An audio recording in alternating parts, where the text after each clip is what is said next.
one element of it is a combination of herbal diuretics and blood and lymph cleaning herbs, and rebounding on a trampoline.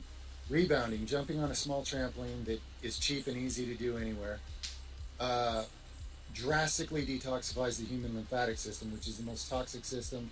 It's the one the medical system knows nothing about, doesn't even address. Natural, healthy herbal diuretics, rebounding on a trampoline daily. The bare minimum is 3 minutes, but you can take it to an hour a day or something to get more results faster. Again, I recommend looking it up, doing a little research on the incredible healing benefits of rebounding as pertains to the lymphatic system and the many cures people have gotten. Now, if you're for all of this protocol, for this and the other parts of it, you're going to need to master or get on top of your mineral game, I call it.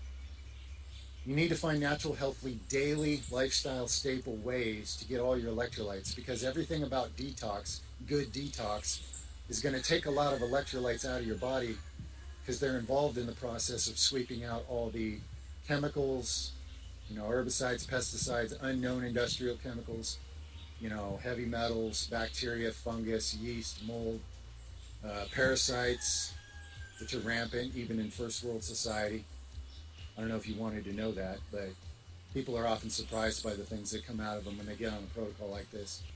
So that's kind of the sidebar here, is you have to have a daily lifestyle that infuses natural, healthy, balanced array of electrolytes back in you. We include like some heavy greens, like some, like collard greens, or out here I use like squash leaves, nettle leaves, wild nettle leaves, zucchini leaves. Any heavy leafy green covers all your minerals. I don't recommend electrolyte products because human beings will put like 4 or maybe even 10 minerals in there if you're lucky, I'm guessing. Probably overestimating what people put in their products, but in nature, in the real world, by higher intelligent design, there's actually hundreds of trace minerals that go with the essential so-called electrolytes to make them work right.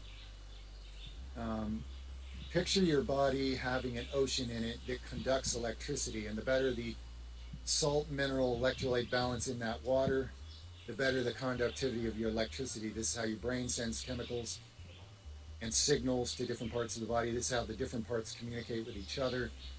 This is the system running behind your glandular system, your immune system, really everything else. It's your electrical system. Electrical charge needs minerals in all that water that you're mostly composed of physically. So the better you are in your electrolyte and overall natural forms of minerals in your bloodstream, in your organs, in your bones, in your glands, in your nerves, the better everything conducts and works. Piece one element is kind of like the water systems of the body. You're more focusing through moving lymph and using your kidneys to clean your body. Natural herbal diuretics, lots of good natural minerals, daily rebounding. Now you're cleaning and you're also replacing the electrical conductive minerals that your body needs to function and not just seize up on you. And as you get cleaner, you'll absorb and utilize those minerals better. This process gets better and better.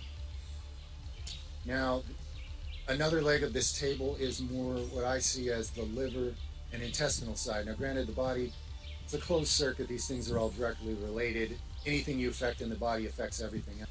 So, on the liver and intestinal side of this, now this is where most people trip up. They don't really want to do this level of the protocol, because what I recommend to really get it done, and nothing else even comes close or compares to this, is a combination of TUDCA. That's an acronym, TUDCA. You can Google it and learn about how it works. TUDCA, and then a coffee enema every morning. Okay? Nothing anybody else is talking about out there is going to offer that kind of supersonic superset of liver and intestinal cleansing. And I know, it took a long time for somebody to talk me into trying a coffee enema, but I was hooked instantly. The amount of relief and improved feeling through my entire body, I was like, whoa, okay. I didn't expect that. And I've been hooked ever since.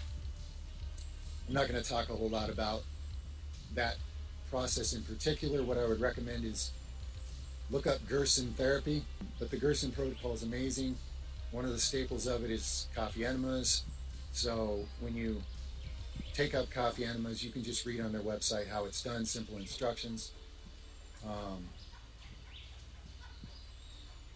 My friend Johnny Appleshreds, Johnny Appleshreds will probably jump in on this thread at some point. And if you guys go over to his channel, he actually did a really good video explaining how to do a coffee enema, the way he does it. There's a little bit of wiggle room, but as long as you're doing it somewhat close to the Gerson protocol, you're doing it right. The Tudka has a great synergy. It gets things moving through the liver. I take Tudka in the morning and then do a coffee enema, and it's like a two-step amazing process. It's very harmonic the way it works. And again, with coffee enemas, the cleansing process, you lose minerals. So again, the sidebar is throughout this whole process, you need daily intake of natural, wide spectrum of minerals on a regular basis. Okay. So part 3 is the gut healing. My recommended stack of products over the years for people, go to Kolet. That adaptogenic herb helps very much with connective tissue healing, and you need that going on in your gut. And it has a plethora of other amazing benefits as well. It's liposomal vitamin C, it's the most useful kind, and it also helps with connective tissue healing. Plus, when you're going through a detox and you've had leaky gut, your immune system's already struggling, you're going to be getting a lot of toxins broke loose in your body and floating around and trying to come out. Having extra vitamin C, which is a generic electron donor, during a time like that is just a smart thing to do. So for those 2 reasons. And now I'm going to go ahead and add one more ingredient, and that's ghee. My wife has got me convinced, due to her long journey to healing what was really a lot of gut problems, that ghee made a very significant difference. And, you know, I don't personally have the experience with it. Everything else here I do. But through observation, it's obvious it's working. And I did some research, and it is really good for your gut. So I'm throwing that in my recommendations as well.